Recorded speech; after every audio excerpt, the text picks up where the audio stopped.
Quando os anglo-saxões invadiram a Inglaterra no século V, 4 grandes reinos surgiriam das cinzas.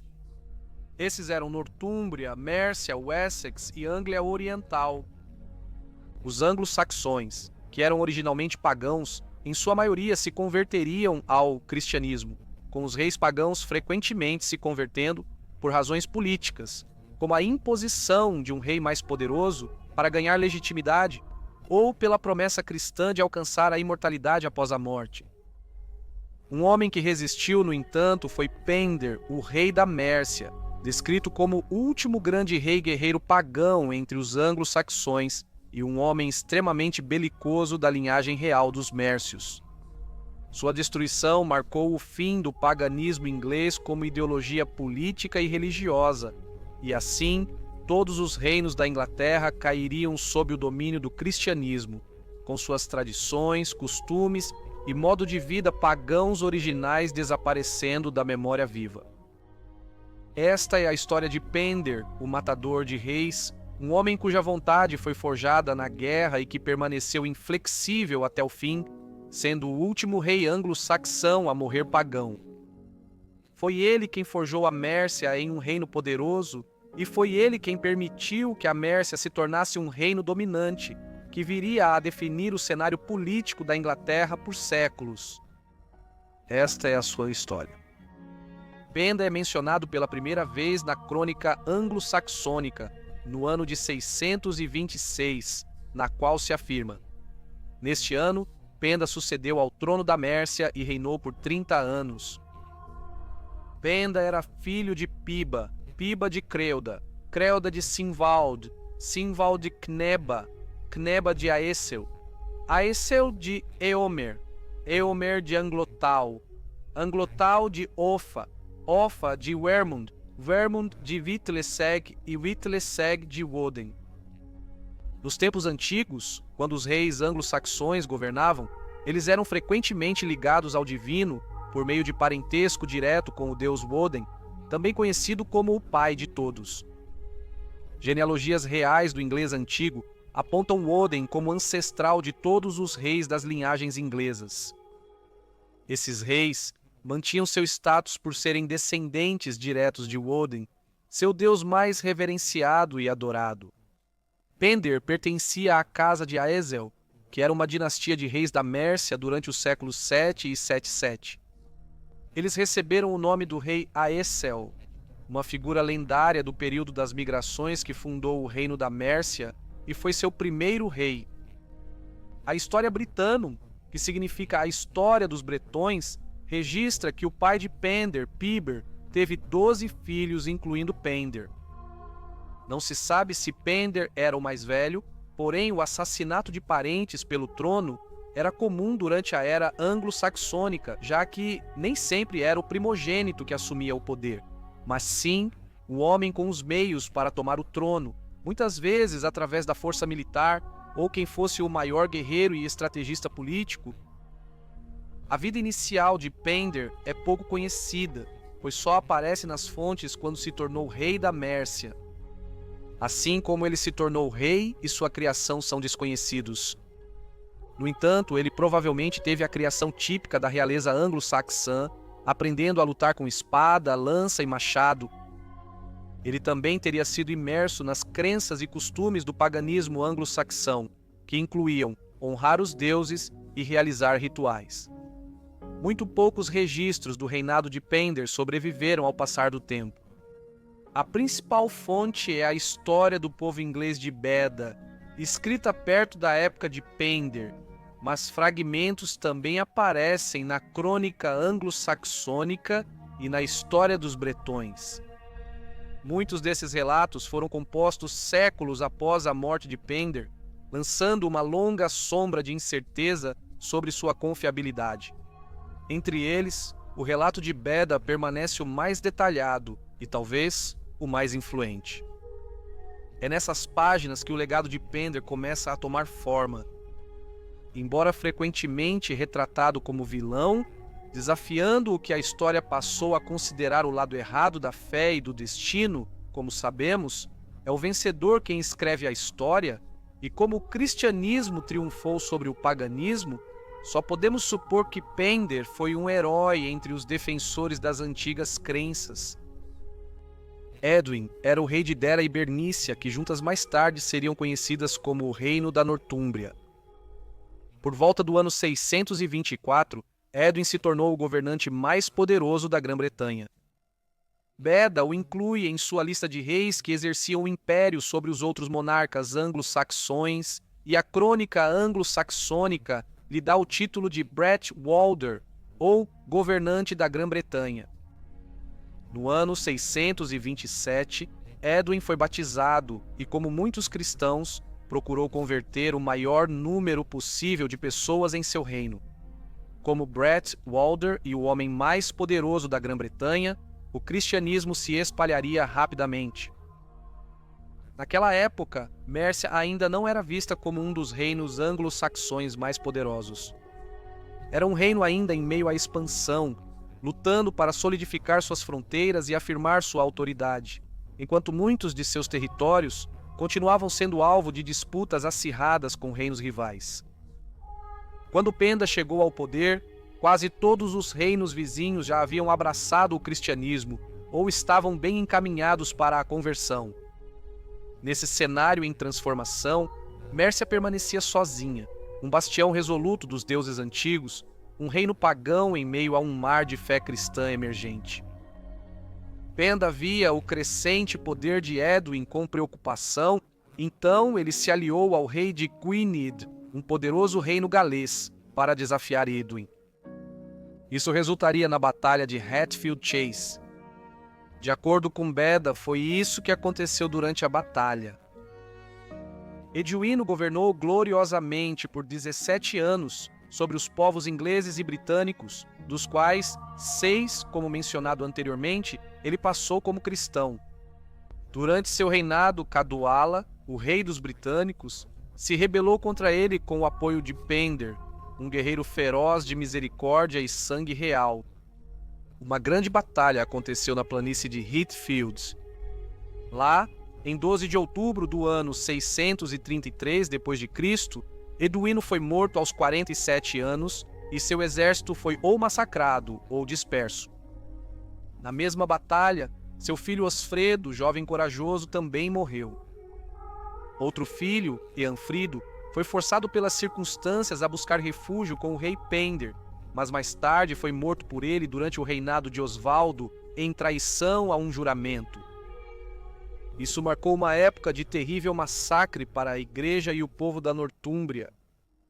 Pender, junto com todo o povo da Mércia, continuou sendo adorador de ídolos e estranho à fé cristã. Assim, Pender conquistou uma grande vitória.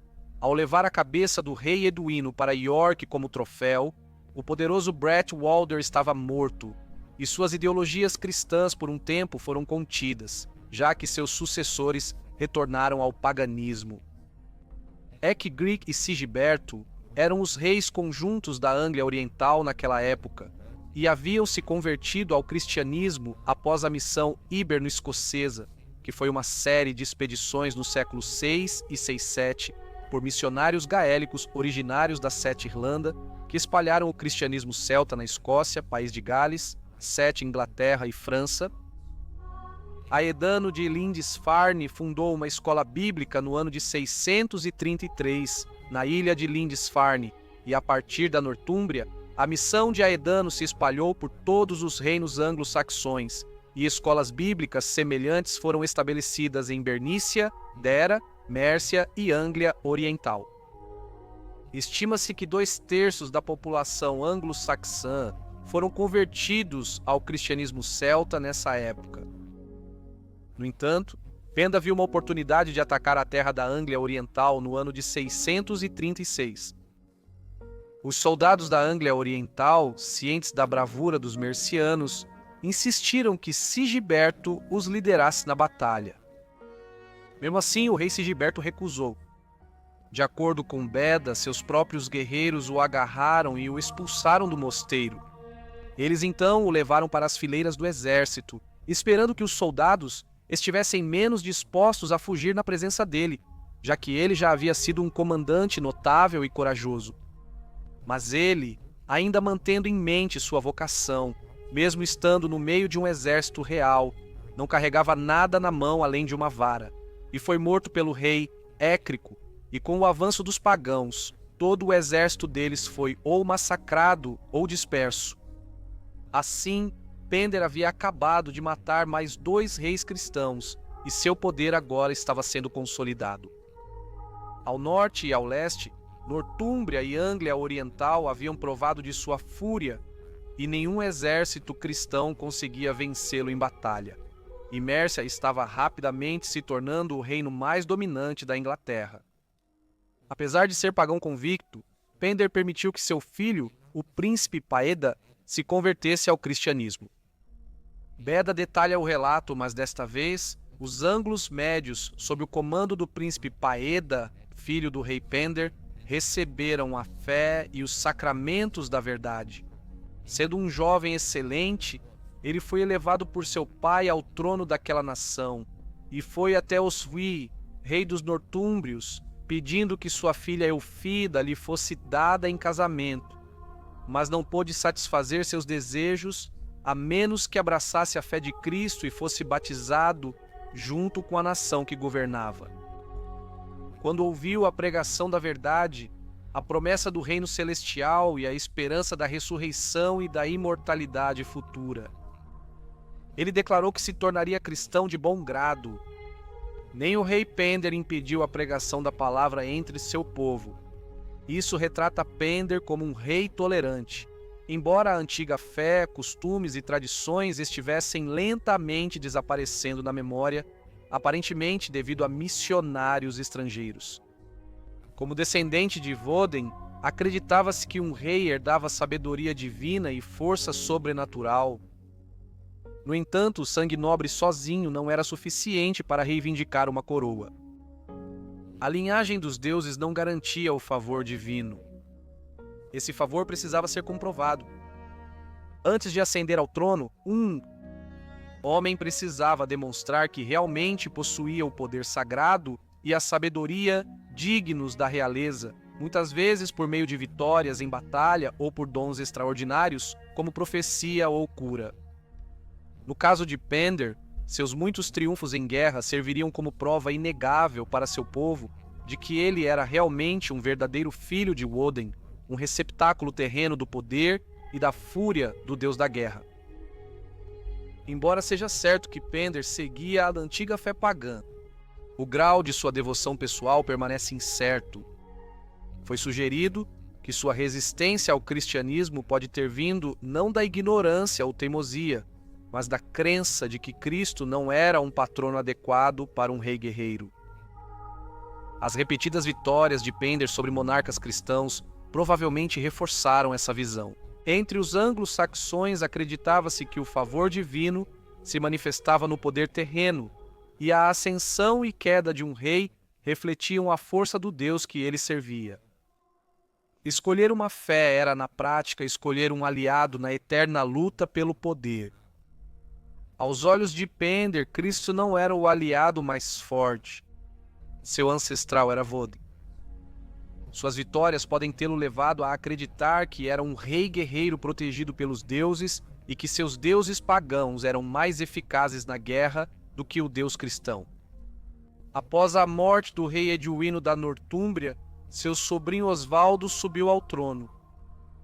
Osvaldo havia derrotado Cadwallon, o rei dos bretões, que havia se aliado a Penda na batalha de Hatfield. No ano 634, Osvaldo restabeleceu posteriormente a dominação da Nortúmbria sobre grande parte da Bretanha. No entanto, Penda manteve hostilidade à Nortúmbria, sendo visto como ameaça por Osvaldo. A causa exata da guerra que culminou na Batalha de Massafield permanece desconhecida. O historiador Beda, escrevendo no século seguinte, retratou Osvaldo como uma figura santa, e seu desejo de apresentar Osvaldo de forma favorável pode tê-lo levado a ignorar as campanhas militares agressivas de Osvaldo. Penda mais uma vez se aliou aos galeses, comandando um exército de aproximadamente 3.200 soldados, enquanto as forças de Osvaldo somavam apenas 1.000 homens. A Batalha de Massafield foi uma derrota decisiva para os nortúmbrios. Beda conta como Osvaldo rezava por seus soldados diante da morte iminente. O corpo de Osvaldo foi desmembrado, com sua cabeça e braços expostos em estacas. Os restos foram posteriormente recuperados por seu irmão e sucessor Osuil. Como Penda era pagão e Osvaldo era cristão, este último foi posteriormente venerado como mártir e santo. Beda documenta inúmeros milagres atribuídos aos ossos de Osvaldo e ao local de sua morte. No século XII, Henrique de Huntington escreveu sobre a batalha. Disse que a planície de Massafield ficou branca com os ossos dos santos. A história britânica atribui a vitória de Pender a uma agência diabólica, mas a caracterização da batalha como um confronto entre cristãos e pagãos pode ser simplificada demais, já que provavelmente havia galeses cristãos lutando ao lado de Pender. O historiador do século XX, D.P. Kirby, observou que a batalha deixou Pender, sem dúvida, como o governante merciano mais poderoso até então surgido nas Midlands, pois Osvaldo era o Bretwalder, sendo reconhecido como o homem mais poderoso da Inglaterra, antes de sua morte pelas mãos de Pender. De acordo com Frank Stanton, um historiador inglês da Inglaterra anglo-saxônica, a Batalha de Massafield elevou Pender ao status de rei mais formidável da Inglaterra. Com a disseminação do cristianismo entre os reis anglo-saxões, parece que a divindade ancestral de Pender, Woden, estava desafiando Cristo pelo domínio sobre a Inglaterra. No ano de 645, o trono de Wessex era ocupado por Cenwalh, um dos últimos reis pagãos da Inglaterra anglo-saxônica. Ele era casado com a irmã de Pender, o poderoso rei da Mércia. No entanto, quando Cenwalh decidiu repudiar a irmã de Pender em favor de outra esposa, a ofensa não ficou sem resposta. Enfurecido, Pender marchou contra Wessex, forçando Cenwalh ao exílio em Anglia Oriental. Quem governou Wessex durante os anos de exílio de Cenwalh permanece incerto, embora seja amplamente acreditado que Pender possa ter exercido o controle, apesar da ausência de registros sobreviventes para confirmar isso. Naquela época, o rei Anor governava Anglia Oriental, um soberano piedoso e culto que enriqueceu o mosteiro em Knobbersberg com esplêndidos edifícios e tesouros. Ele viria a fundar um mosteiro ali, consolidando ainda mais sua devoção à fé cristã. Em 651, Penda novamente levou a guerra à Anglia Oriental, atacando o mosteiro. Ana e seus homens correram para defender o local, segurando os mercianos até que os monges fugissem com livros e relíquias sagradas. Apesar do mosteiro ter sido poupado, Ana não saiu vitorioso. Derrotado em batalha, ele foi forçado ao exílio. Ana voltou para recuperar seu reino em 654, mas a notícia chegou a Pender, que novamente liderou um grande exército da Mércia para a Anglia Oriental. Um segundo ataque, ainda mais devastador, se seguiu. Os exércitos de Pender e Ana se enfrentaram, e os ângulos orientais foram derrotados. Muitos caíram naquele dia, incluindo o próprio rei Ana e seu filho Jormin. Após essa vitória sangrenta, Pender nomeou seu próprio filho, Peada, como governante da Anglia Central, expandindo ainda mais a dominação da Mércia sobre os reinos anglo-saxões. Com o sul e o leste subjugados, Penda-Pender voltou seu olhar para o norte mais uma vez, desencadeando a guerra contra Osvel da Bernícia em seu próprio território. De acordo com o historiador Beda, Pender devastou cruelmente as terras dos nortúmbrios por toda parte, arrasando o campo e sitiando a fortaleza real de Bambra. Quando os mercianos não conseguiram tomar a fortaleza pela força ou pelo cerco, tentaram incendiá-la até o chão, mas Beda relata que um vento divino, invocado pelas orações de São Edano, milagrosamente fez com que as chamas se voltassem contra os atacantes. Disse que Edano exclamou: "Eis, Senhor, o mal que Pender faz", e os céus responderam. Anos depois, após a morte de Edano, Pender voltou à região e novamente liderou uma campanha brutal. Ele devastou a terra com fogo e espada, chegando a queimar a própria igreja onde Edano havia morrido. No entanto, como escreve Beda, o poste de madeira contra o qual o santo se apoiou em seus momentos finais permaneceu milagrosamente intacto, intocado pelas chamas. Considerava-se isso um sinal de intervenção divina.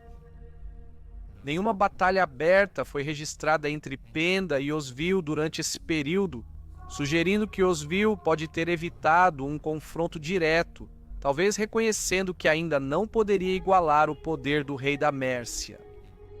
Ao longo dos anos, o rei Penda construiu um legado de domínio com diversas vitórias militares marcantes, destacando-se seus triunfos sobre os antes poderosos nortúmbrios.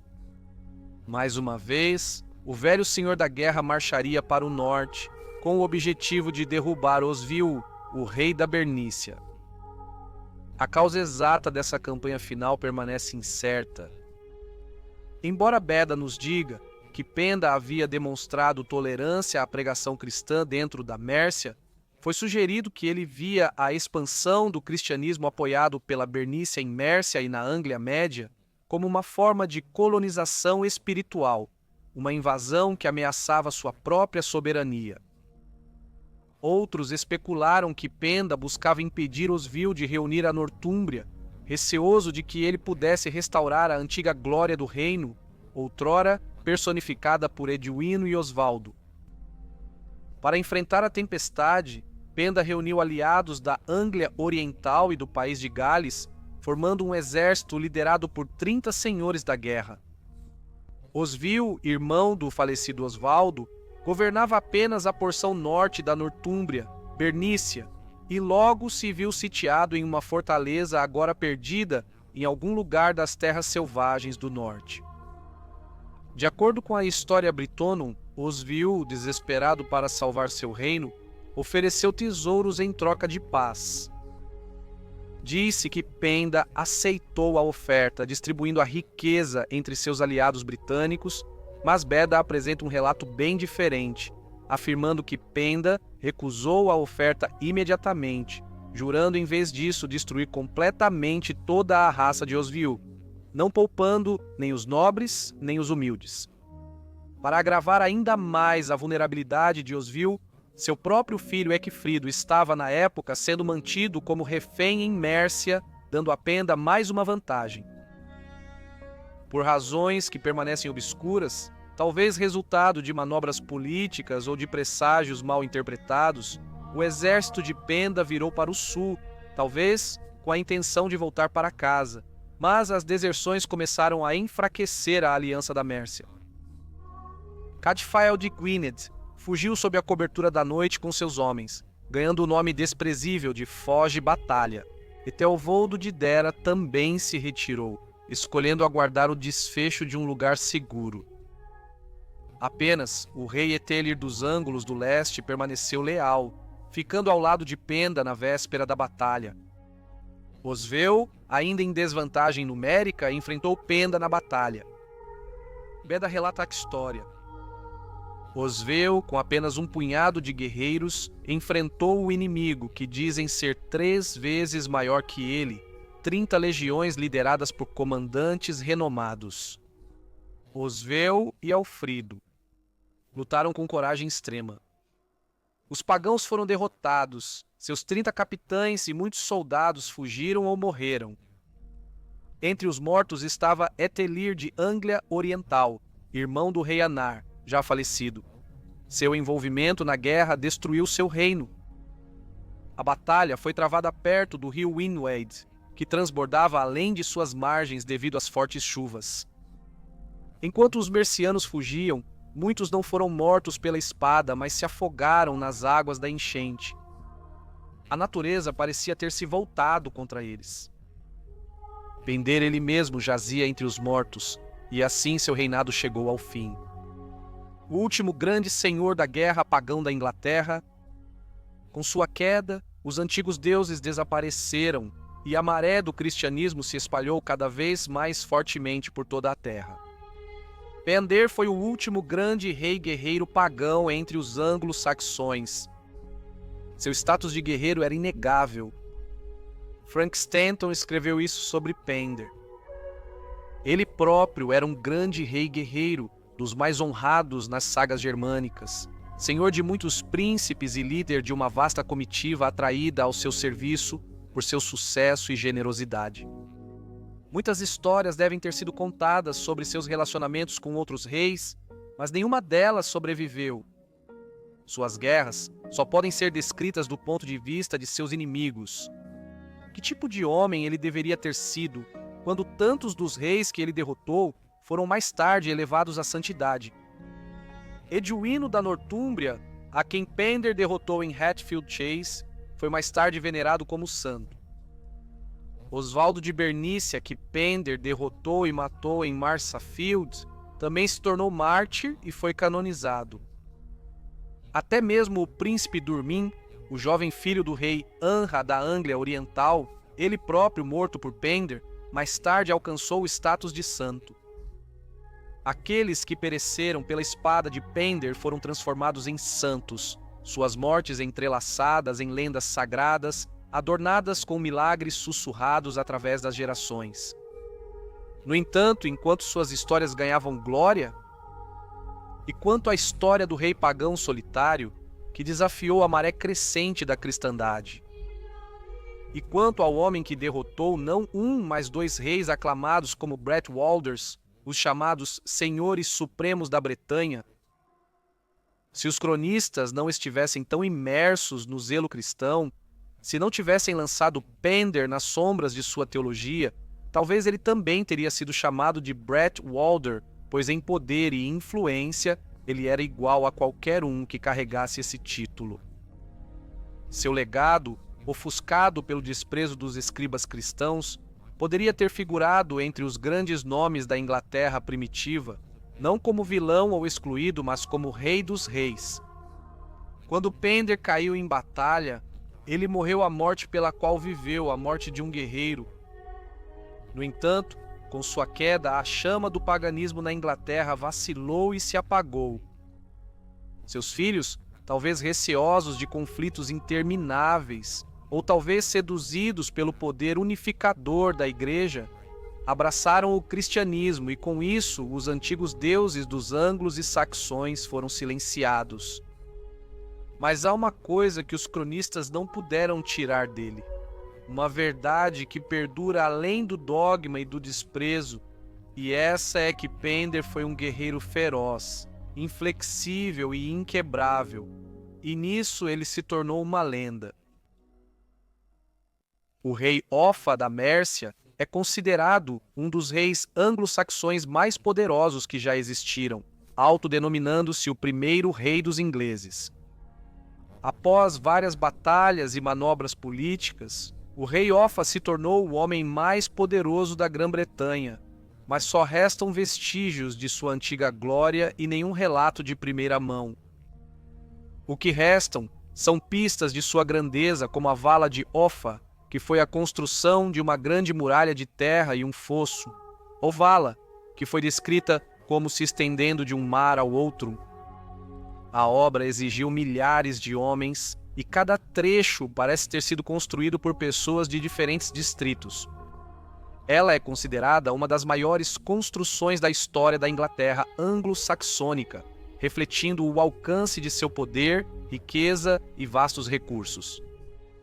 Historiadores frequentemente negligenciam Offa pela escassez de fontes sobre seu reinado. A crônica anglo-saxônica é fonte essencial desse período. No entanto, a crônica foi uma produção saxônica ocidental e às vezes é considerada tendenciosa a favor de Wessex. Portanto, ela pode não transmitir com precisão a extensão do poder alcançado por Offa, um merciano, mas acredito que ele esteja entre os maiores governantes anglo-saxões. Esta é a sua história esquecida. Offa é citado na crônica anglo-saxônica como descendente do deus Woden, alegação comum entre casas reais, embora todos os reis anglo-saxões já fossem cristãos nessa época. Ele nasceu por volta do ano 730, sendo filho de Thingthryth, um nobre de menor importância e parente distante do então rei reinante da Mércia, Ethelbald. Ethelbald havia revivido a fortuna da Mércia, restaurando seu antigo esplendor de uma maneira que lembrava o poderoso rei Pender. Seu reinado, que durou dos anos 716 até 757, trouxe força e prestígio ao reino. No entanto, seu fim foi brutal. Segundo a história dos ingleses de Beda, Eteobaldo foi assassinado à noite por seus próprios guarda-costas, mas seus motivos são desconhecidos. Após esse regicídio, um homem chamado Beornredo tomou o trono. Seu governo foi curto e tirânico. De acordo com Beda, Offa, tendo colocado Beornredo em fuga, buscou conquistar o reino dos Merciãs por meio de derramamento de sangue. Isso sugere fortemente que Offa desafiou Beornredo em batalha, derrotou suas forças e o forçou ao exílio. Embora Offa não fosse filho de um rei, ele vinha da linhagem real dos Islingas, uma dinastia que remonta suas origens a Aécio, o lendário fundador da Mércia, que teria liderado seu povo do outro lado do Mar do Norte para a Bretanha por volta do ano 515, durante a grande migração anglo-saxônica. Essa linhagem nobre deu a Offa uma reivindicação legítima ao trono da Mércia, que ele conquistou no ano 758. Uma vez coroado, Offa enfrentou a difícil tarefa de consolidar seu governo e legitimar sua autoridade em um reino recém-estabelecido. O início do seu reinado é cercado de silêncio. O historiador Frank Stanton observa que nenhum registro da Mércia sobreviveu desse período. Por volta de 664, o contorno do seu reinado fica mais claro. Offa estava moldando um reino pela espada determinado a unir e comandar com força e visão de futuro. Assim que Offa ascendeu ao trono da Mércia, ele mirou na expansão. Seu olhar rapidamente se voltou para o sul, para o reino de Kent, e por volta do ano 765, Offa parece ter começado a exercer autoridade direta sobre a região, como evidenciado por uma série de cartas que ele emitiu ou confirmou em Kent, embora tenha perdido o controle do reino durante a década de 770, quando Aelmund surgiu como rei. Offa o retomou por volta de 785. Aelmund provavelmente foi morto ou exilado, e seu filho Egberto de Wessex teve que fugir para o exílio. Sussex, antes governada por reis menores, acabou sob influência de Offa. Nos primeiros 13 anos de seu reinado, Offa confirmou cartas em Sussex Ocidental e Central. No ano 771, ele havia subjugado Sussex Oriental por meio de ação militar, trazendo efetivamente todo o reino sob seu controle.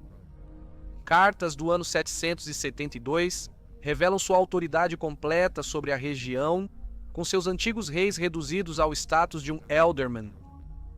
O domínio sobre outros reinos menores é menos detalhado, mas nessa época, a supremacia da Mércia se expandia constantemente. A Anglia Oriental deu nova chance de dominação. A linhagem real dos Wulfingas do reino, descendente do lendário rei Wulfa e a muito considerada a casa governante, chegou ao fim no ano de 749, com a morte do rei Elfwald. Com a extinção dos Wulfingas, Offa viu oportunidade de impor seu controle. O jovem nobre Ethelberto assumiu o trono, mas seu reinado terminou em tragédia. Segundo a crônica anglo-saxônica, Offa ordenou a execução do rei Ethelberto da Anglia Oriental. Offa, rei dos Merciãs, mandou decapitar o rei Ethelberto. A história de sua morte mais tarde se transformou em uma lenda. Por volta de 1080, Apácio Santi, Ethelbert relata a história de um jovem rei virtuoso e piedoso, escolhido por sua sabedoria e graça. Pressionado a se casar com a filha de Offa, Idibur, Etelberto viajou para a Mércia contra os avisos sombrios de sua mãe. No final, dizia-se que a rainha Sintrif, esposa de Offa, envenenou a mente do marido com suspeitas e enganos, levando por fim ao assassinato e decapitação de Etelberto. Se esses relatos são fatos ou ficção moralizada, Offa ainda assim reivindicou a Anglia Oriental como parte de seu domínio, estendendo sua autoridade sobre mais um reino. Ao sul, o reino de Wessex era governado pelo rei Cynwulf, um descendente direto de Cerdic, o lendário líder da migração anglo-saxônica e monarca fundador de Wessex. Durante grande parte do reinado de Offa, Cynwulf resistiu à supremacia da Mércia, mantendo a independência de seu reino. As tensões entre os dois reis acabaram irrompendo em conflito aberto. No ano 779 foi travada a Batalha de Bensington. Apesar de pouco se saber sobre a batalha, o resultado é claro. Ofer saiu vitorioso. Apesar de sua derrota, não há indicação de que Cynwulf tenha se tornado subordinado a Ofer depois disso. No entanto, o governo de Cynwulf chegou a um fim súbito e violento no ano 786, quando ele foi emboscado e morto durante uma disputa dinástica, supostamente na casa de sua amante. A morte de Cynwulf criou um vácuo de poder em Wessex, que Ofer rapidamente explorou. Ele apoiou Beotrico, um rival ao trono, cujo principal oponente era Egberto, avô do futuro rei Alfredo, o Grande. Para selar essa aliança, Ofer deu sua filha Edba em casamento a Beotrico. Apoiado pela Mércia e pelo poder, Beotrico derrotou Egberto, forçando-o ao exílio na corte de Carlos Magno. Ao fazer isso, Beotrico tornou-se um rei vassalo, governando Wessex sob a sombra e proteção de Ofer. Ao norte, no reino da Nortúmbria, Etelredo VII detinha a coroa. No ano 792, ele se casou com Etelreda, outra filha de Ofer, tornando-se assim genro do rei da Mércia. Embora não haja evidências diretas de que a Nortúmbria tenha caído sob domínio da Mércia, o casamento de Etelredo com a família de Ofer sugere um laço de aliança, se não de subjugação. Notavelmente, após a morte de Ofer, Etelredo foi assassinado por um grupo de nobres nortúmbrios, fato que indica sua dependência da proteção de Ofer e a fragilidade de seu governo sem ela. Por meio desses atos, guerra, diplomacia e casamentos estratégicos, Ofer expandiu sua influência por toda a Inglaterra. De Kent e Anglia Oriental até Wessex, e possivelmente até mesmo Nortúmbria, ele impôs sua autoridade sobre quase todos os reinos anglo-saxões. Em suas cartas reais, Ofer se intitulava não apenas como rei dos Mercians, mas também como rei dos ingleses e dos povos ao redor. Esses títulos eram mais do que reivindicações grandiosas, refletiam sua ambição de longo alcance e a realidade de um rei que, por meio de conquistas e astúcia, havia unido grande parte da Inglaterra sob o domínio merciano. A relação entre a Mércia e os reinos galeses vizinhos no século VIII era marcada por tensão, escaramuças de fronteira e guerras recorrentes. Os galeses lançavam ataques frequentes contra as terras da Mércia, ameaçando assentamentos, interrompendo a agricultura e as rotas comerciais. Essas incursões constantes exigiam uma resposta forte e duradoura. O rei Offa, determinado a proteger sua fronteira oeste e afirmar sua dominância, travou várias campanhas militares contra os galeses, com expedições registradas nos anos 778, 784 e 796. Porém, Offa não protegeu seu reino apenas pela guerra. Para enfrentar essas ameaças, Offa mandou construir a dique de Offa, uma das defesas mais ambiciosas da Grã-Bretanha medieval. Essa enorme obra de terra se estenderia ao longo de toda a fronteira entre Mércia e o reino galês. Sua presença tornou cada vez mais difícil para os invasores galeses penetrarem nas terras da Mércia sem serem detectados. A conclusão do dique de Offa seria um marco. Com suas fronteiras ocidentais mais seguras, Offa estava livre para se concentrar na consolidação interna da Mércia, na expansão de sua influência sobre outros reinos anglo-saxões e na promoção do comércio e da estabilidade econômica.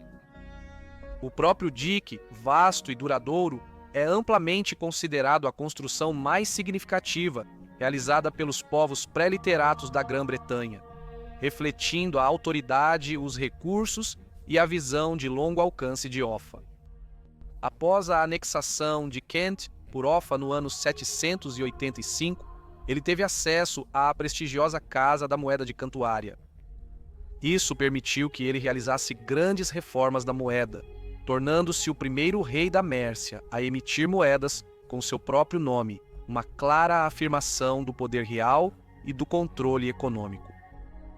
Entre as moedas cunhadas durante seu reinado, uma se destaca por sua singularidade, uma moeda cunhada em nome da rainha Sintrit, esposa de Offa. Ela continua sendo a única mulher anglo-saxã a ter sido homenageada dessa forma durante o reinado do marido, um reflexo de sua importância e da consideração excepcional de Offa por ela.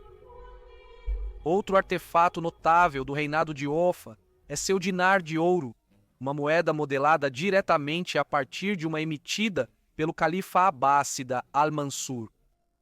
Um lado traz a inscrição em latim Offer Rex ou Rei Offer, enquanto o outro apresenta uma reprodução invertida da frase em árabe: não há outro Deus senão Alá, o único.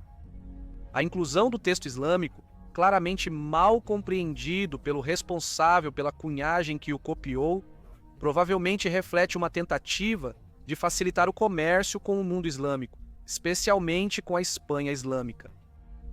Essa moeda, rara e simbolicamente rica, destaca a visão internacional de Offa e suas ambições de participar das redes econômicas mais amplas do mundo medieval. O início da era viking é tradicionalmente marcado pelo ataque brutal ao mosteiro de Lindisfarne no ano de 793, mas o primeiro encontro registrado entre os ingleses e os nórdicos navegadores ocorreu antes desse evento, durante o reinado do rei Offa da Mércia. De acordo com a crônica anglo-saxônica, no ano de 787 está escrito: primeiro vieram 3 navios de nórdicos de Hordaland. O oficial local saiu para encontrá-los com a intenção de escoltá-los até a cidade do rei, pois não sabia quem eles eram, e lá eles o mataram. Esses foram os primeiros navios de dinamarqueses a buscar a terra da nação inglesa. Esse breve, mas violento encontro marcou a chegada ameaçadora de uma nova e aterrorizante força nas costas da Inglaterra. Mais evidências da consciência de Offa sobre esse perigo crescente aparecem em uma carta real, datada do ano 792. Nela, Offa emite instruções para preparar Kent para a defesa contra pagãos marítimos com navios errantes. Essa referência provavelmente se refere aos primeiros invasores vikings e sugere que ataques costeiros esporádicos já haviam começado, e que Offa foi um dos primeiros governantes a reconhecer a ameaça emergente. Suas ações ao reforçar as defesas de Kent revelam não apenas prudência estratégica, mas também os primeiros indícios de uma resposta nacional ao que se tornaria uma luta de séculos contra as incursões vikings. Offa, sempre um rei atento, já tomava medidas para proteger seu reino de uma tempestade que surgia dos mares do norte. O rei Offa da Mércia morreu em 796, com cerca de 56 anos. Sua morte marcou o fim de um reinado extraordinário, esculpido em sangue, coroado em glória e destinado a moldar o curso da história inglesa.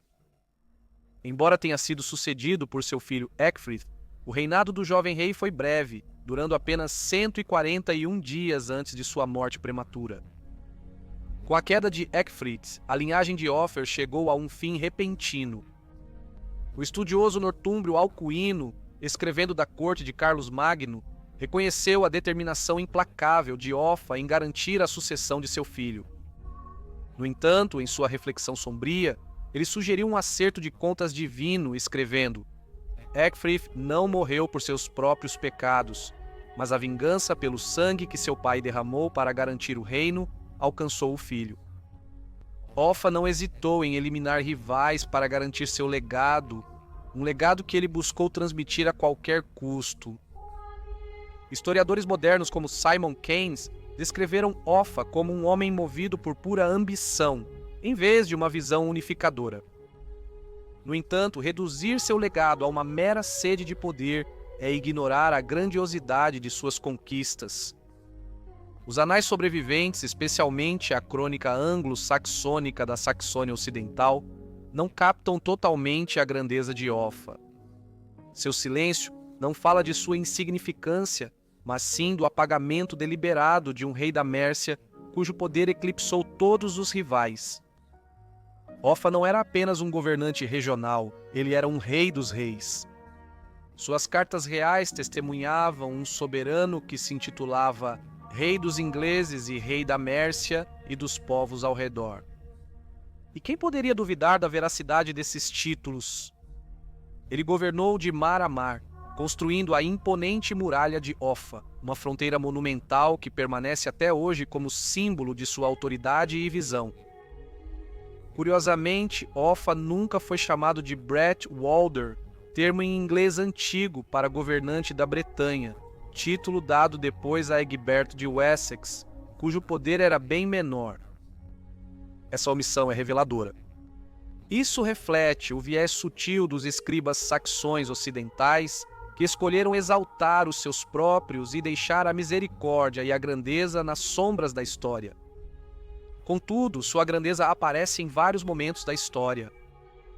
Æthelstan Æthelin, um príncipe guerreiro e filho mais velho de Ethelred, o indeciso, que mais tarde se tornou rei da Inglaterra, manteria a espada de Offa como sua posse mais valiosa, refletindo a reputação de Offa e as histórias sobre ele que sobreviveram até o século XI. Então, talvez Offa tenha sido, à sua maneira, o primeiro verdadeiro rei da Inglaterra, muito antes de Æthelstan de Wessex, que foi o primeiro rei oficial da Inglaterra. Assim, a história de Offa, ofuscada por cronistas rivais, merece ser lembrada não como uma nota de rodapé, mas como o prelúdio da monarquia inglesa. Nos anais da história inglesa, o nome Alfredo, o Grande, ressoa com ecos de bravura, sabedoria e resiliência. Alfredo subiu ao trono de Wessex no ano de 871, herdando um reino à beira do colapso. Seu reinado, marcado por determinação inabalável e brilhantismo estratégico, lhe rendeu o epíteto de O Grande. O legado de Alfredo como salvador de Wessex reside em sua notável capacidade de transformar a adversidade em triunfo, preservando, assim, o espírito e a identidade de seu reino. Como rei de Wessex, dos anos 871 até 899, o legado de Alfredo transcende sua época, deixando uma marca indelével nas bases culturais, políticas e intelectuais da Inglaterra. Alfredo, nascido na realeza, teria a enorme tarefa de defender Wessex dos invasores vikings que já haviam tomado os antigos reinos da Anglia Oriental e da Nortúmbria. Os reis vizinhos estavam caindo como moscas, e coube a Alfredo defender o último reino saxão. Esta é a história dele. Alfredo nasceu na vila de Wanning, em Berkshire, em 1849. Era o caçula de 5 filhos do rei Ethelwulf de Wessex e da primeira esposa Osburh. Como o irmão mais novo, ele não foi preparado para a realeza. Seus irmãos mais velhos eram esperados para herdar o trono, deixando Alfredo livre para seguir seus interesses intelectuais e pessoais. A ausência de responsabilidades reais imediatas lhe deu a liberdade de se dedicar à educação e ao aprendizado, nutrindo amor por conhecimento e cultura, que depois marcaria seu reinado. Ethelwulf, o pai de Alfredo, era um guerreiro notável e havia derrotado os exércitos vikings em várias ocasiões. O irmão mais velho de Alfredo era Æthelstan, que governou como rei de Kent e era conhecido como um guerreiro feroz. No entanto, ele morreria antes de seu pai no ano de 851. Ethelbald foi o segundo filho, depois veio Ethelbert, depois Ethelred e por fim havia Alfredo. No ano de 853, aos 4 anos de idade, Alfredo é mencionado pela crônica anglo-saxônica como tendo acompanhado seu pai, o rei Ethelwulf, a Roma, onde foi confirmado pelo Papa Leão IV. Isso foi marcante na época, pois poucos das terras de Alfredo tinham ido à Europa, e conhecer o Papa seria a maior peregrinação de suas vidas. No entanto, durante o retorno de Alfredo de Roma, no ano de 856, Ethelwulf foi deposto por seu filho Ethelbald, o irmão mais velho de Alfredo. Ethelbald, o filho mais velho do rei Ethelwulf, era um príncipe movido pela ambição. Em um movimento ousado e audacioso, ele usurpou o trono de seu pai, desencadeando um período de turbulência política em Wessex. Suas ações, motivadas por uma sede de poder e impaciência para governar, mergulharam o reino na incerteza. As consequências dessa usurpação foram profundas, afetando não apenas o cenário político, mas também a vida daqueles próximos ao trono, incluindo um jovem e impressionável Alfredo. Com a guerra civil se aproximando, os magnatas do reino se reuniram em conselho para buscar um compromisso. Eteobaldo ficaria com os condados do oeste e Ethelwulfo governaria no leste. Quando 858 Wessex foi reivindicada por Eteobaldo, que tem reputação negativa segundo cronistas e historiadores. Guilherme de Malmesbury, o principal historiador inglês do século XII, escreveu: Eteobaldo, que era inútil e desleal ao seu pai, profanou o leito conjugal de seu pai, pois após a morte de seu pai, ele chegou ao ponto de se casar com sua madrasta Judite. Judite pode ter feito isso para evitar o destino comum das viúvas, serem enviadas a um convento. Para Eteobaldo, esse casamento era vantajoso por causa do pertencimento de Judite à dinastia carolíngia, o que lhe permitiria aumentar seu status, colocando-o acima de seus irmãos. Alfredo, filho mais novo de Ethelwulf, presenciou o caos após Eteobaldo assumir o poder. Esses anos formativos foram marcados por instabilidade, medo e incerteza. Vivendo à sombra de um irmão usurpador, Alfredo foi exposto às duras realidades da política da corte desde muito jovem. A discórdia familiar e a luta pelo poder teriam tido um impacto profundo em sua visão de mundo, incutindo nele um profundo senso de cautela, resiliência e determinação. No entanto, pouco se sabe sobre o reinado de Eteobaldo e ele permaneceu no trono por apenas 2 anos. Não teve filhos e deixou o trono para seu irmão mais novo, Ethelberto, no ano de 860. Quando Ethelberto, irmão mais velho de Alfredo, assumiu o trono, Alfredo tinha cerca de 12 anos e o novo rei mantinha boa relação com os irmãos mais novos, Ethelredo e Alfredo. O reinado de Ethelberto se desenrolou em meio a um cenário de invasões vikings implacáveis que representavam uma grave ameaça à estabilidade de Wessex. Esses ataques testaram a coragem dos reinos anglo-saxões, exigindo astúcia estratégica e habilidade militar. As lutas dinásticas internas em Wessex tornaram o governo de Ethelberto ainda mais complexo. Enquanto enfrentava esses desafios, o jovem Alfredo observava em primeira mão as pressões e responsabilidades da realeza. O reinado de Ethelberto foi marcado por ataques vikings. No ano de 860, um exército viking navegou do rio Somme para a Inglaterra e saqueou Winchester, mas foi derrotado pelos homens de Hampshire e Berkshire. Provavelmente no outono do ano 864, outro exército viking acampou em Thanet e recebeu a promessa de dinheiro em troca de paz, mas eles quebraram a promessa e devastaram o leste de Kent. Esses ataques foram pequenos, comparados com os acontecimentos após a morte de Ethelberto, que resultariam em toda a Inglaterra sendo invadida pelo grande exército pagão. Ethelberto faleceu de causas desconhecidas no outono de 865, Ele foi enterrado na abadia de Sherborne, em Dorset, ao lado de seu irmão Etelbaldo, e foi sucedido por seu irmão mais novo, Etelredo. 3 dos irmãos mais velhos de Alfredo já haviam morrido sem filhos, e os reinados de seus irmãos mais velhos o moldaram em um homem. Alfredo teria cerca de 16 anos quando seu irmão mais velho, Etelredo, assumiu a coroa, e embora seu irmão viesse a se mostrar um governante capaz, a ameaça que toda a Inglaterra enfrentava era algo que não se via desde a época dos romanos. Anteriormente, o país havia sofrido com ataques esporádicos, mas agora enfrentava uma invasão, com o objetivo de conquista e colonização. Uma grande força de vikings, chamada pelos contemporâneos de Grande Exército Pagão, chegou à Anglia Oriental. Os filhos de Ragnar haviam chegado ao país e buscavam vingança na Nortúmbria pela morte de seu pai, Ragnar Lothbrok. Os filhos de Ragnar eram Ubba, Ivar, o Desossado, Sigurd Olho de Serpente, Bjorn Braço de Ferro e Halfdan, todos guerreiros lendários e capazes comandando seus próprios exércitos.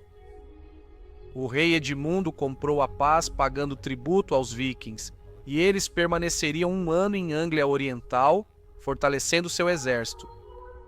Os vikings então seguiram para York e conquistaram a Nortúmbria, instalando um rei fantoche.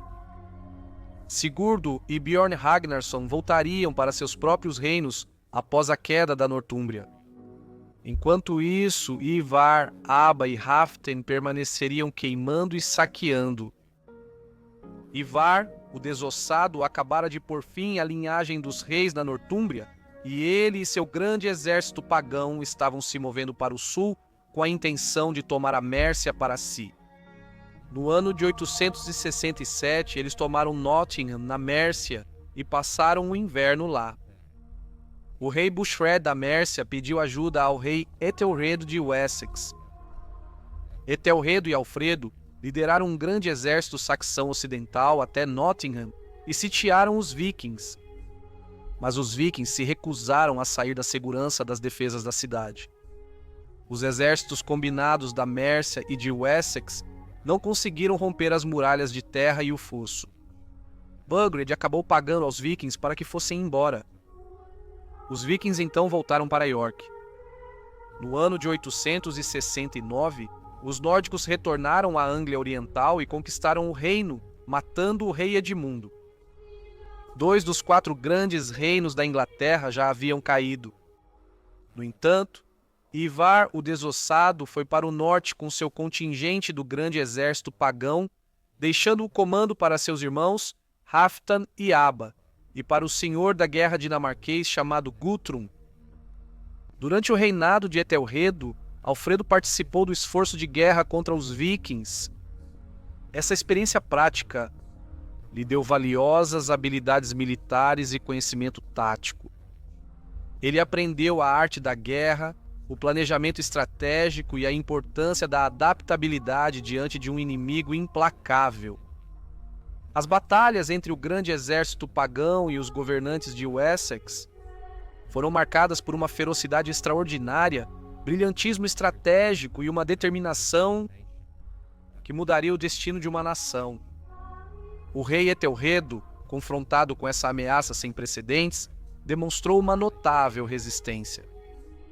Ele reuniu suas forças, fortificou cidades e enfrentou o grande exército pagão em uma série de batalhas ferozes. A intensidade desses confrontos refletia o alto risco envolvido. A própria sobrevivência de Wessex e de sua cultura estava em jogo. A determinação e a coragem de Etelredo, diante de probabilidades esmagadoras, inspiraram seu povo e mostraram a resiliência do espírito anglo-saxão.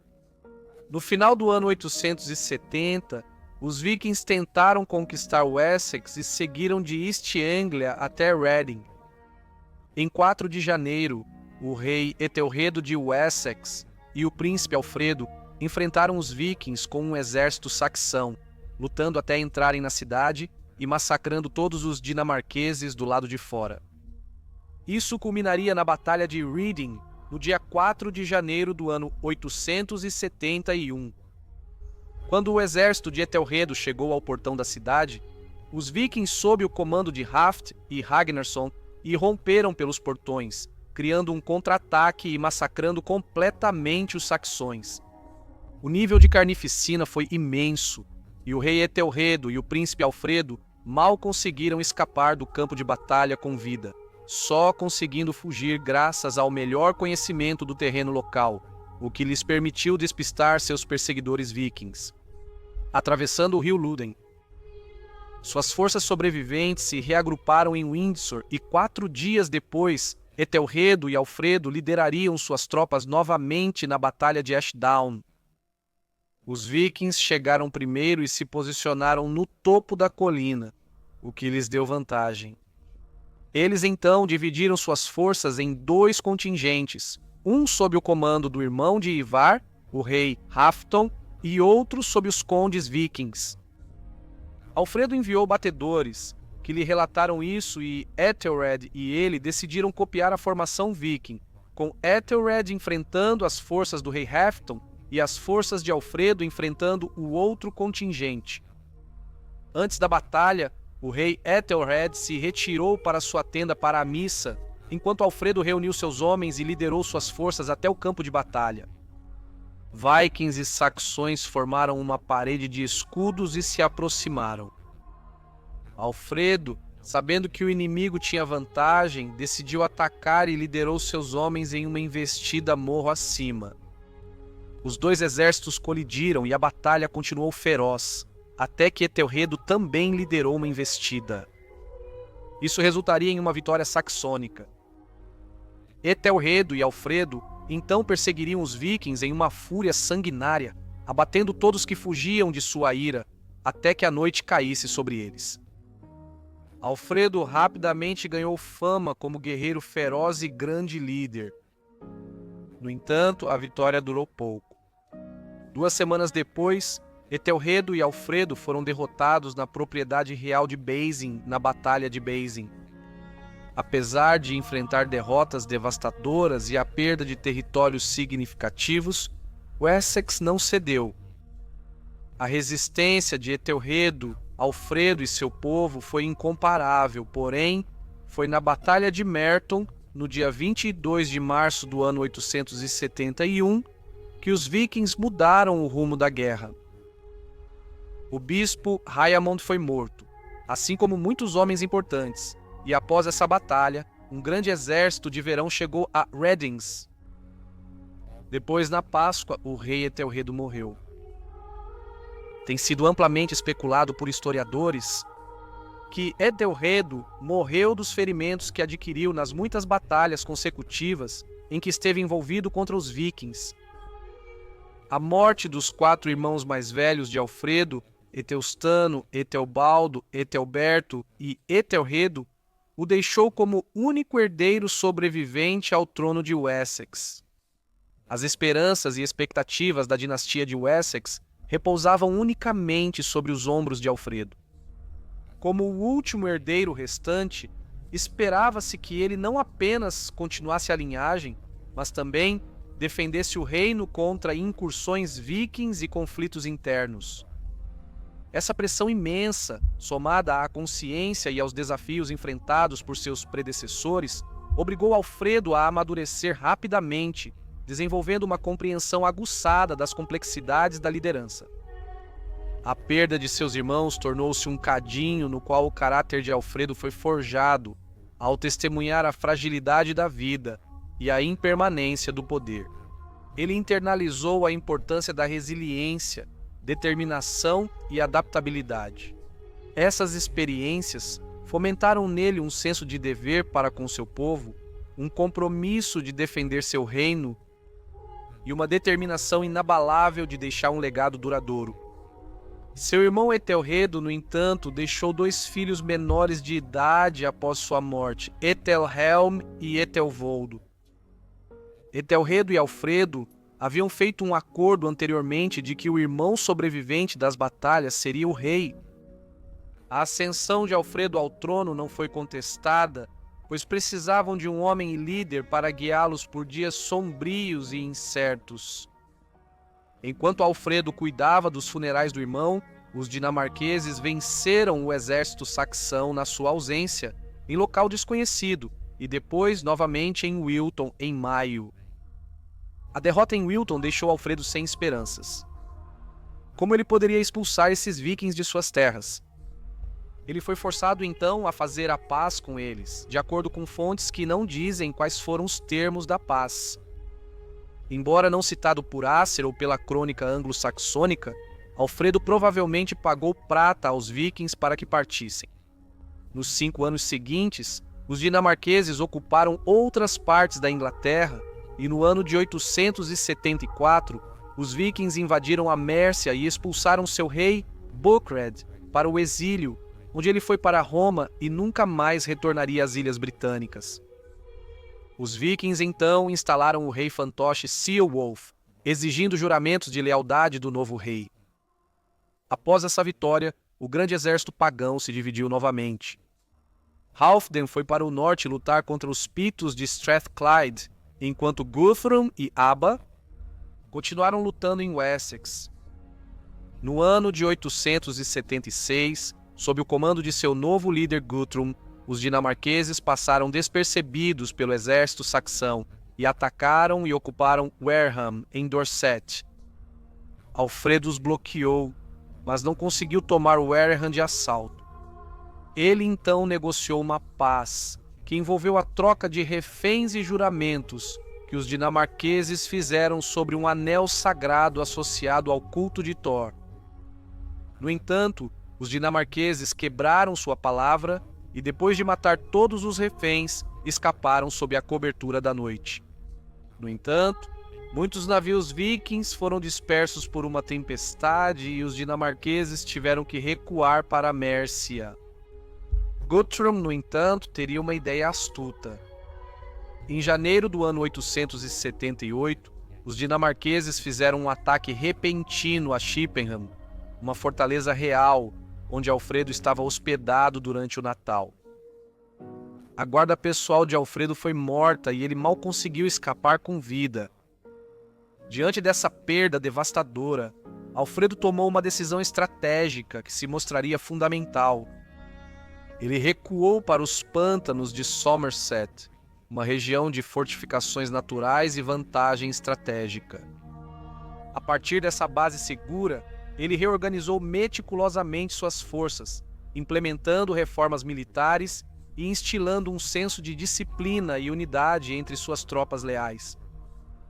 Esse período de retirada tornou-se uma experiência transformadora para Alfredo, oferecendo-lhe a oportunidade de refletir, traçar estratégias e emergir como um líder mais resiliente e estratégico. No entanto, o cerco bem-sucedido e a captura de Chippenham por Guthrum, no coração de Wessex, causaram um grande impacto em todo o reino. A perda de uma fortaleza importante atingiu o próprio núcleo do reino de Alfredo, deixando seu povo em um estado de medo e incerteza. Wessex foi levado ao limite, com a ameaça viking pairando fortemente. A capacidade do jovem rei passou a ser questionada, de proteger e defender sua terra natal. Uma lenda originada de cronistas do século XII conta como, quando Alfredo fugiu pela primeira vez para as planícies de Somerset, Alfredo foi abrigado por uma camponesa que, sem saber quem ele era, o deixou cuidando de alguns bolos de trigo que ela havia deixado assando no fogo. Preocupado com os problemas do seu reino, Alfredo deixou os bolos queimarem por acidente e foi repreendido pela mulher quando ela voltou. Alfredo, agora rei de nada, não era repreendido daquela forma desde que era criança, e isso lhe trouxe uma certa alegria. O ano de 878 marcou o ponto mais baixo dos reinos anglo-saxões, já que todos os outros já haviam caído para os vikings. Apenas o Essex resistia, mas com Alfredo exilado nos pântanos e sem recursos, o futuro de Wessex e da Inglaterra era incerto. Mesmo assim, notícias haviam chegado a Alfredo sobre a morte de 2 filhos de Ragnar. Abba havia sido morto na batalha de Kernwith pelo Eldermano de Devon, Other, o que foi um grande golpe para os vikings. Além disso, Hafton havia sido morto em Dublin no ano de 877 por seu sobrinho Bardur Iverson. Parece que Hafton estava em campanha para recuperar a coroa perdida de seu irmão Ivar em Dublin, mas acabou sendo morto na batalha de Stratford Low por seu próprio parente. A morte desses dois comandantes lendários daria alguma esperança a Alfredo. Foi nesse momento de solidão e reflexão que Alfredo decidiu tomar uma atitude ousada para sair de seu esconderijo e reunir seus homens para uma resistência decisiva contra os invasores vikings.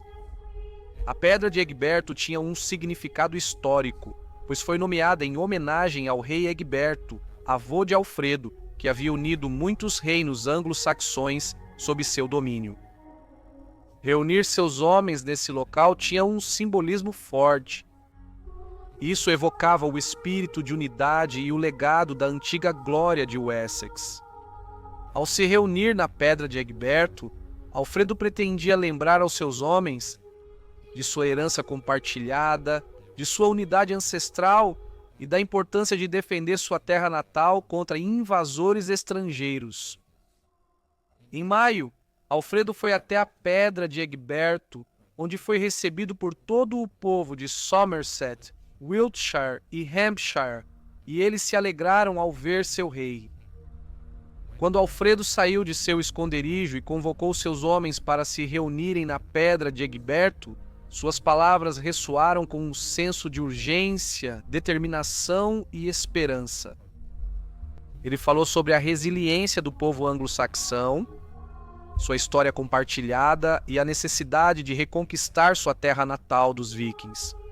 A determinação inabalável e a eloquência de Alfredo inspiraram seus homens, incutindo neles uma nova determinação para lutar por seu reino e seu modo de vida. Alfredo manteve a lealdade dos Ealdormen, dos Rives reais e dos Tens do rei, que haviam mantido suas posições de autoridade em suas terras, por não se submeterem aos vikings e atenderiam ao chamado de Alfredo para a guerra. Essa batalha que se aproximava decidiria o destino de Wessex e da Inglaterra, pois se os saxões perdessem, toda a Inglaterra estaria nas mãos dos invasores vikings. De acordo com o irmão Asser, que escreveu uma biografia de Alfredo, foi isso que aconteceu. Lutando ferozmente, formando uma densa parede de escudos contra todo o exército dos pagãos, e lutando por muito tempo e bravamente, finalmente Alfredo conquistou a vitória. Ele derrotou os pagãos com uma grande matança, e golpeando os fugitivos, ele os perseguiu até a fortaleza. Alfredo perseguiu os dinamarqueses até seu reduto em Chippenham e os fez se render pela fome. Um dos termos da rendição era que Guthrum se convertesse ao cristianismo. 3 semanas depois, o chefe dinamarquês Guthrum e 29 de seus homens foram batizados na corte de Alfredo, com Alfredo recebendo Guthrum como seu filho espiritual. A Batalha de Edington terminou em uma vitória retumbante para Alfredo e os anglo-saxões. Guthrum e suas forças vikings foram derrotados de forma decisiva, resultando na assinatura do Tratado de Wedmore. O tratado estabeleceu limites claros entre os territórios anglo-saxões e vikings, trazendo uma pausa temporária nas invasões vikings e garantindo a segurança de Wessex contra ameaças imediatas. A vitória de Alfredo em Edington permitiu que ele consolidasse seu poder, fortificasse seu reino e lançasse as bases para a eventual unificação da Inglaterra sob o domínio de Wessex. Assim se iniciaram os anos pacíficos do reinado de Alfredo.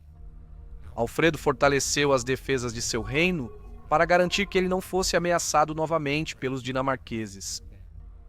Ele reorganizou seu exército e construiu uma série de assentamentos bem defendidos pelo sul da Inglaterra. Ele também estabeleceu uma marinha para ser usada contra os invasores dinamarqueses, que continuavam a assediar a costa.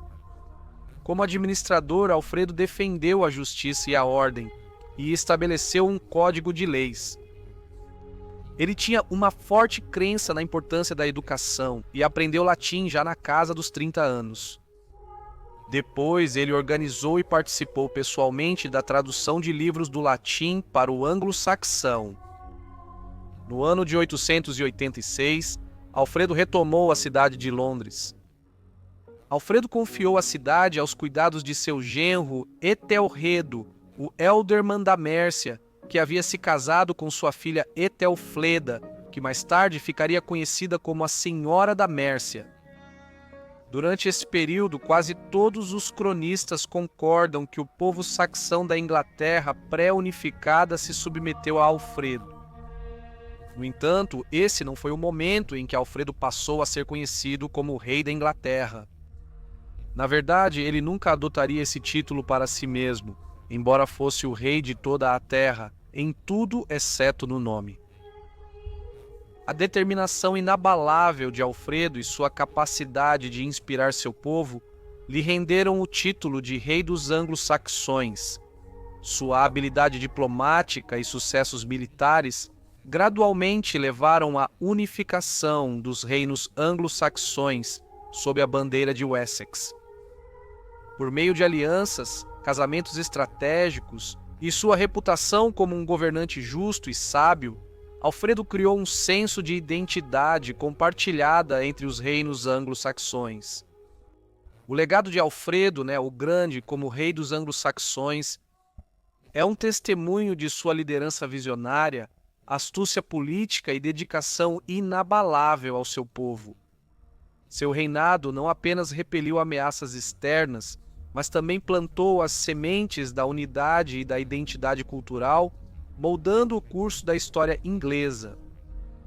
As conquistas de Alfredo como estadista, líder militar e patrono do conhecimento deixaram uma marca indelével na identidade da nação inglesa, fazendo dele não apenas um rei, mas um reverenciado arquiteto da Inglaterra unificada. Alfredo morreu no dia 26 de outubro do ano 899, aos 51 anos de idade. Como ele morreu é desconhecido, embora tenha sofrido durante toda a sua vida com uma doença dolorosa e desagradável. O rei Alfredo foi um grande homem, retratado aqui em uma citação do bispo Acer. Ele era superior a todos os seus irmãos, tanto em sabedoria quanto em todos os bons hábitos, e além disso, porque era extremamente guerreiro e vitorioso em quase todas as batalhas. Embora Alfredo tenha sido atormentado por problemas de saúde ao longo de sua vida, estátuas de Alfredo em Winchester e Wantage o retratam como um grande guerreiro.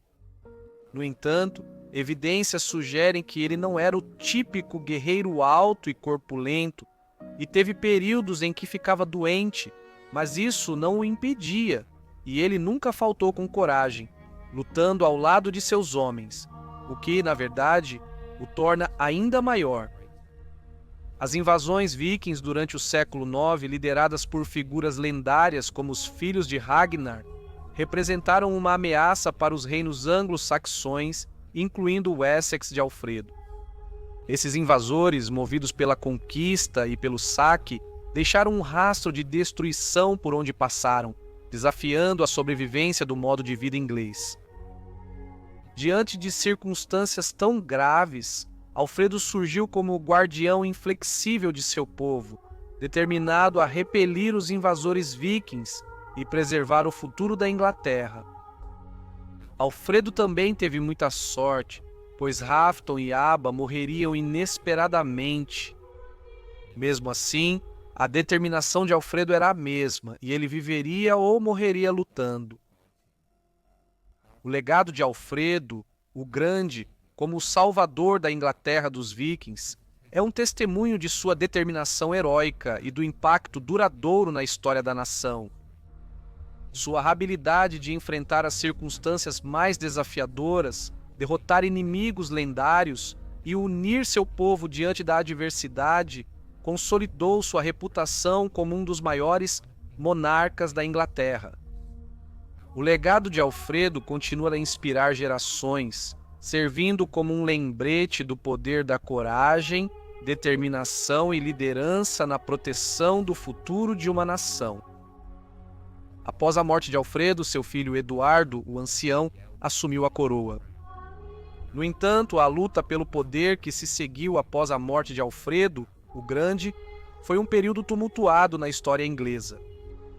Isso revelou os desafios da sucessão, as complexidades da política interna e as ameaças persistentes representadas por adversários externos.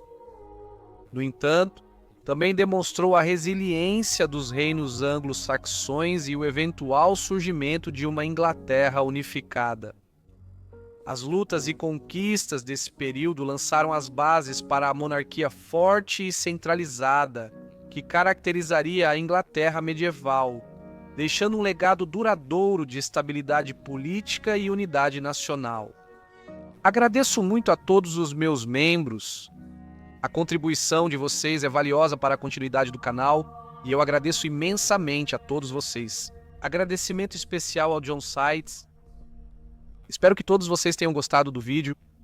Curta, inscreva-se, compartilhe e até a próxima semana em Perfis Históricos.